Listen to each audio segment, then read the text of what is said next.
Video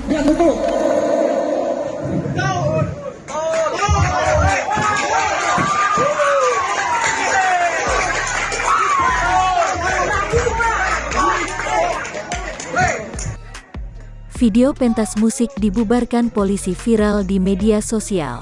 Acara itu diketahui dalam rangka peringatan kemerdekaan RI di Desa Kebon Agung, Kecamatan Ngampel, Kabupaten Kendal, Jawa Tengah. Dalam video, tampak seorang pria yang diduga merupakan kepala desa tidak mengindahkan apa yang disampaikan oleh petugas gabungan Satgas COVID-19. Pria itu juga terlihat sempat bersitegang dengan Kapolsek Pegandon AKP Zainal Arifin di lokasi pentas musik. Saat itu petugas menyampaikan imbauan agar panitia menghentikan acara pentas musik karena mengundang kerumunan dan melanggar PPKM.